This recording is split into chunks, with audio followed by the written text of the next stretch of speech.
ہزاروں سال پہلے کی بات ہے جب اللہ کے نبی حضرت سلیمان علیہ السلام اپنے عظیم الشان لشکر کے ساتھ ایک وادی سے گزر رہے تھے۔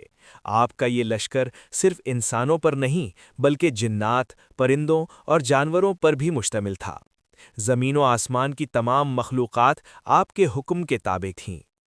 گھوڑوں کی ٹاپوں کی آوازیں اور لشکر کا دبدبہ ایسا تھا کہ زمین کانپ رہی تھی۔ لیکن اسی دوران اس عظیم بادشاہ اور نبی کے کانوں میں ایک باریک سی آواز آئی، اے چیونٹیوں، اپنے اپنے بلوں میں داخل ہو جاؤ، کہیں ایسا نہ ہو کہ سلیمان اور ان کا لشکر تمہیں کچل ڈالے اور انہیں خبر بھی نہ ہو۔ حضرت سلیمان علیہ السلام، جنہیں اللہ تعالیٰ نے پرندوں اور جانوروں کی بولیاں سمجھنے کا معجزہ عطا کیا تھا، اس چھوٹی سی چیونٹی کی بات سن کر مسکرا دیے۔ انہوں نے فوراً اپنا لشکر رکنے کا حکم دیا۔ آپ نے اس چیونٹی کو مخاطب کیا اور پوچھا، اے ننھی مخلوق، کیا تجھے نہیں معلوم کہ میں اللہ کا نبی ہوں؟ میں اور میرا لشکر کسی پر ظلم نہیں کرتے، پھر تم نے اپنی ساتھیوں سے ایسا کیوں کہا؟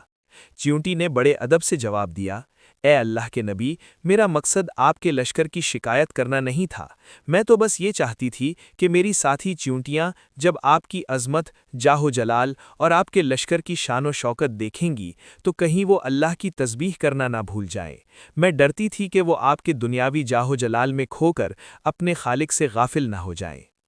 ایک چھوٹی سی چیونٹی کا یہ جواب سن کر حضرت سلیمان علیہ السلام کی آنکھوں میں آنسو آ گئے۔ انہوں نے اللہ کا شکر ادا کیا کہ اس نے انہیں اتنی بڑی سلطنت دی، لیکن پھر بھی ایک چھوٹی سی مخلوق نے انہیں اصل حقیقت یاد دلا دی۔